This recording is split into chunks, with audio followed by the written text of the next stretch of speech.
তো কয় তুমি আগাও, সামনে আগাও। এবার রুডিওলা কইতেছে হুজুর নবীজি কইছে ইমাম আহমদ ইবনে হাম্বল যে হইব হ্যাঁ নাকি কোন 5টা নারী হাসতে হাসতে জান্নাতে যাইব, হ্যাঁ হে 5টা নারীর নাম জানে।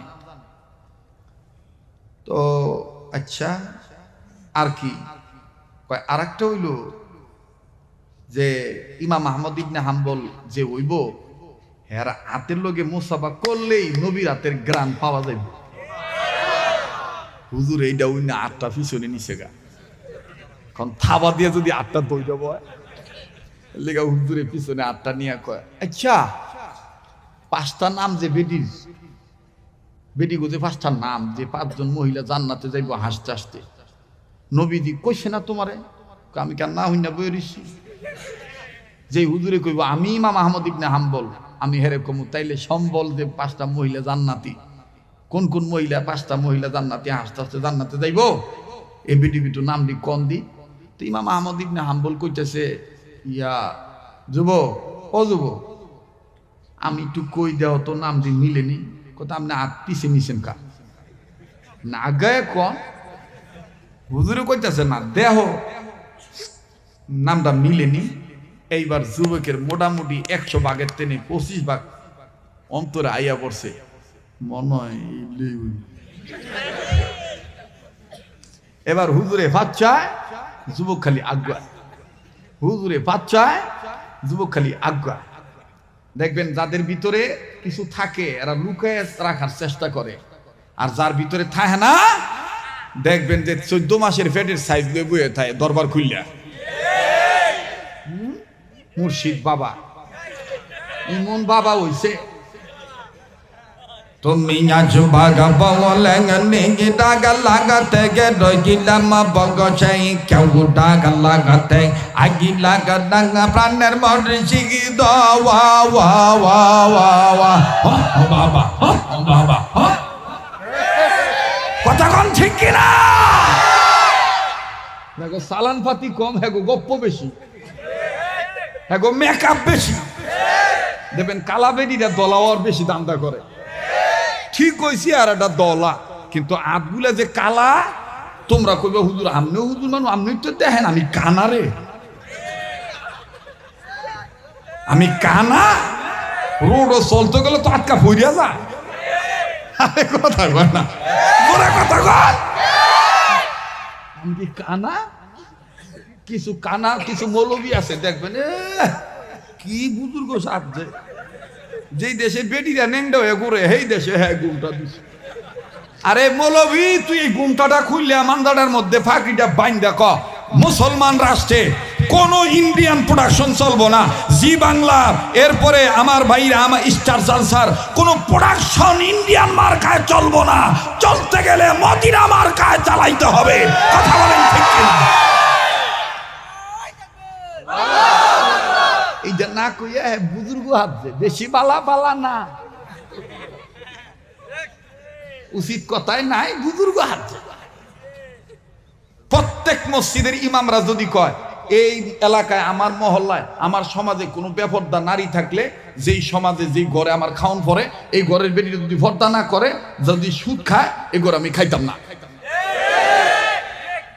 এরকম কথা তো কইতে পারবো না। হ্যাঁ আগে বেটা গো এরকম হওয়া দরকার, ঠিক আছে না? দেখবেন কেডা কেডা জায়গা যেটা যাইব গা মনে করবেন যে এইটা মনে হয় গুরু ফেলল। আমি কি শেষ করে দিব? শেষ করে দিব রে? চলবো কি চলবো না? বলেন চলবে কি চলবে না? নারায়ে তাকবীর! আজকের মাহফিল চলবে চলবে, আজকের মাহফিল চলবে চলবে, কতক্ষণ চলবে? এইটা তো আমি নাই এটা কই আমি মাইনকা জিবা তরতাম চাই। তো যুবক আগায় আর হুজুরে পিচ্ছা। এইবার যুবক কাছে যায় কয় হুজুর আপনি ফিসান কেরি নাম লিখন, আমি দেহি মিলাই। ইমাম আহমদ ইবনে হাম্বল ডাক দিয়ে কয় যুবক রে এক নাম্বার যে মহিলাটা হাসতে হাসতে জান্নাতে যাবে এই মহিলার নাম বিবি খাদিজা। এবার যুবক বললেন হুজুর 5টা নাম আগে শেষ করে এরপরে আমি সিরিয়াল মিলে দেখবো ঠিক আছে নি। এবার হুজুর বললেন 2য় নম্বরে যেই মহিলাটা হাসতে হাসতে জান্নাতে যাবে তার নাম কন্যা ফাতেমাতুজ জোহরা রাদিয়াল্লাহু তাআলা আনহা। এবার যুবক বললেন হুজুর 3 নম্বর কোন মহিলা? ডেকে ডেকে বলতেছেন 3 নম্বর ওই মহিলা যার নাম উম্মুল মুমিনিন হযরতে আয়েশা রাদিয়াল্লাহু তাআলা আনহা। এবার যুবক বললেন হুজুর 4 নম্বর 5 নম্বর কোন মহিলা? এবার ইমাম আহমদ ইবনে হাম্বল ডাক দিয়ে বললেন যুবক রে 5 নম্বর নয় 4 নম্বর বলি শুনে নাও। 4 নম্বর ওই মহিলা হাসতে হাসতে জান্নাতে যাবে যেই মহিলা হলো আইয়ুব নবীর বিবি রহিমা। এবার বলেন হুজুর 5 নম্বর কোন মহিলা? অনুরোধ করবো বাজান কোনো দিকে কোনো নজর দিবেন না। অসংখ্য হাজারো মা বোন আজকের ওয়াজ শুনতেছে, পুরুষদের পাশাপাশি মহিলাদেরও আল্লাহর হওয়া দরকার। কথা বলেন ঠিক না বেঠিক? আরে বাবাজি মা বোন যদি ভালো হয়ে যায় ঘর ভালো হয়ে যাবে। মা বোন ভালো হলে সন্তান ভালো হবে, ঘরটার শান্তির হবে। বাবাজি এইবার যুবককে হুজুর বললেন যুবক রে 5ম নম্বর যে নারী হাসতে হাসতে জান্নাতে যাবে ওই নারীর নাম জালিম বাদশা ফেরাউনের বিবি আসিয়া। যুবকে বার ডাক দিয়ে বলে হুজুর এখানেই শেষ নয়, নবীজি আরো বলেছেন এই 5 জন নারী জান্নাতে যাবে হাসতে হাসতে। যার নাম ইমাম আহমদ ইবনে হাম্বল হবে। এই ইমাম আহমদ ইবনে হাম্বল বলতে পারবে, ইমাম আহমদ ইবনে হাম্বল বলতে পারবে এই 5 জন নারীর সাথে দুনিয়ার কোন কোন নারী হাসতে হাসতে জান্নাতে যাবে। হুজুর বলে তাইলে তুমি শুনে নাও মা খাদিজার সাথে কোন নারী জান্নাতে যাবে। তুমি দেখো তো দেখি আমার জবাবের সাথে রাসূলুল্লাহর জবাব মিলেনি। যুবক বলে হুজুর বলেন না দুনিয়াতে কোন নারীরা কোন আমল করার কারণে হাসরের ময়দানে মা খাদিজার সাথে জান্নাতে যাবে। অবাজান ইমাম আহমদ ইবনে হাম্বল বললেন যুবক রে হাসরের ময়দানে খাদিজার সাথে জান্নাতে যাবে দুনিয়ার ওই নারীরা এই আমল করে যারা। বলে কোন আমল? ডেকে ডেকে বললেন যুবক রে দুনিয়ার জমিনে যেই নারীগণ মা বোন স্বামীর অচল অবস্থায় স্বামীর অভাব দেখা দিলে নিজের গচ্ছিত সম্পদ আল্লাহকে রাজি খুশি করার জন্য স্বামীর পক্ষে সেটা দান করে দিবে, স্বামীকে খুশি রাখবে আল্লাহর খুশির জন্য।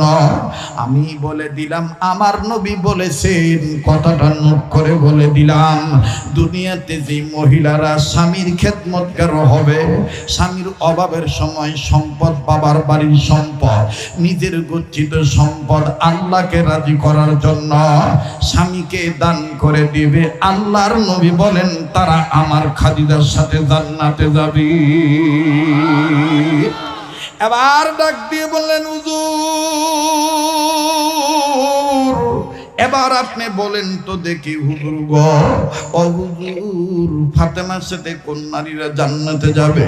ইমাম আহমদ ইবনে হাম্বল ডাক দিয়ে বলতেছেন যুবক রে ফাতেমার সাথে ওই নারীরা জান্নাতে যাবে যেই নারীরা দুনিয়াতে স্বামীর অনুমতি ছাড়া ফকির কেউ ভিক্ষাটা দিবে না। ওবাজান মিলে দেখেন সমাজের সাথে মিল পান কিনা। ফকির তো দূরের কথা অনেক সময় বাহের বাইর জায়গা স্বামীরে না খুইয়াই।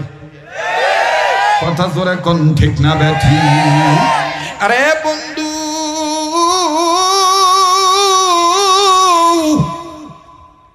আপনাদের জানা আছে রাত্র যত গভীর হবে এই পাগল বান্দাটার কণ্ঠ আল্লাহওয়ালাদের দোয়ার বরকতে তো ক্লিয়ার হবে। আমার বন্ধুগণ একটু খেয়াল করে কথাগুলি শোনা চাই। যুবককে ইমাম আহমদ ইবনে হাম্বল ডেকে ডেকে বললেন, ও কুতুবপুর এলাকার মা বোনেরা, ওয়াজখানা তুমি আমলের জন্য শুনে নাও গো মা। মা গো বোন গো, আমি তোমাকে গালি দেওয়ার জন্য আসি নাই। আমিও তো একটা মায়ের গর্ভ থেকে দুনিয়াতে এসেছি। নবীরাও তো মা জননীদের গর্ভের মধ্য থেকে এসেছে। ওলি আল্লাহ যারা হয়েছেন তারাও তো মায়ের গর্ভেই ছিল। কথা বলেন ঠিক কিনা? ও মা, দুনিয়া কিন্তু থাকার জায়গা না। মা গো, কেন তুমি আল্লাহর হুকুম মানবা না, নবীর তরিকা ধরবা না গো মা? এইবার ডাক দিয়ে বললেন, যুবক রে শুনে নাও, ফাতেমার সাথে ওই মহিলারা জান্নাতে যাবে যেই বিবিগণ স্বামীর অনুমতি ছাড়া ফকিরকে ভিক্ষা দিবে না। যুবক বলে, হুজুর 3 নাম্বার বলেন তো দেখি, বিবি আসিয়ার সাথে কারা জান্নাতে যাবে? 4 নম্বর বিবি রহিমার সাথে কারা জান্নাতে যাবে? 5 নম্বর আয়েশার সাথে কারা জান্নাতে যাবে? ওবাজান ইমাম আহমদ ইবনে হাম্বল বললেন, আসিয়ার কথাটা আমি 5 নম্বরে বলবো। আগে শোনো, 4 নম্বর বিবি রহিমার সাথে কারা 3 নম্বর বিবি রহিমার সাথে কারা জান্নাতে যাবে আমি তোমাদের বলে দেই। যুবক তুমি শুনে নাও, দেখো তো আমার কথার সাথে নবীর উত্তরটা মিলেনি। যুবক বলে, হুজুর বলেন তো দেখি। ইমাম আহমদ ইবনে হাম্বল ডেকে ডেকে বলতেছেন, যুবক রে, বিবি রহিমার সাথে 3 নম্বর ওই মহিলারা, দুনিয়ার ওই নারীরা হাসতে হাসতে জান্নাতে যাবে যেই নারীগণ স্বামীর খেদমত করবে। স্বামী অসুস্থ হলেও খেদমত বাদ দিবে না, অসুস্থ স্বামীকে অবহেলা করবে না, অপয়া মনে করবে না, বুঝা মনে করবে না। স্বামীর জ্বর আসলে, স্বামীর রোগ হইলে ঠিক মতন ওষুধ পান করে দিবে, ওষুধ সেবন করে দিবে, স্বামীর সেবা যত্ন করবে, স্বামীকে ধোয়া মুছে দিবে। এমন কি পায়খানা পেশাব করলেও স্বামীর কাপড় চোপড় আল্লাহকে খুশি করার জন্য ধৌত করে দিবে। আমি বলে দিলাম, আল্লাহর রাসূল বলেছেন, যুবক দেখো মিলে দেখো, নবী বলেছেন দুনিয়াতে যে বিবিগণ অসুস্থ স্বামীর সেবা যত্ন করবে, হাসর ময়দানে আমার ওই উম্মতের নারীগণ বিবি রহিমার সাথে হাসতে হাসতে জান্নাতে যাবে। এবার যুবক ডাক দিয়ে বললেন, হুজুর গো, এখন বলেন তো দেখি 4 নাম্বার আয়েশার সাথে জান্নাতে যাবে কারা? ইমাম আহমদ ইবনে হাম্বল বললেন, যুবক রে, আল্লাহ নবী মুহাম্মদ সাল্লাল্লাহু আলাইহি সাল্লাম বলেছেন, আমরা সাহাবায়ে কেরামের কাছ থেকে শুনেছি, তাবিঈনগণ দিক থেকে শুনেছি, আমরা এটা নোট করেছি। শোনরে যুবক, দেখো উত্তরটা মিলেনি। যুবক বলে, বলেন তো দেখি হুজুর। ইমাম আহমদ ইবনে হাম্বল বললেন, যুবক, দুনিয়ায় যেই বিবিগণ স্বামীর যখন গোসল করার প্রয়োজন হবে, স্বামীর গোসলখানা রেডি করে দিবে, পানিটা রেডি করে দিবে, তয়লা রেডি করে দিবে, সাবান ইত্যাদি রেডি করে দিবে, এমনকি স্বামীর শরীরটা কসলায় দিবে, পানি ঢেলে দিবে, যেমনটি আম্মাজান আয়েশা নবীর গোসলখানায় করে দিতেন, এমনি ভাবে যেই বিবিগণ স্বামীর গোসল করার জায়গা রেডি করে দিবে, স্বামীকে উত্তম রূপে দৌত করার কাজে সহযোগিতা করবে। আল্লাহর নবী বলেছেন, হাসরের ময়দানে এই বিবিগণ আম্মাজান আয়েশার সাথে জান্নাতে যাবে। আওয়াজ দিয়া বলেন না সুবহানাল্লাহ। এবার যুবক ডাক দিয়ে বললেন, হুজুর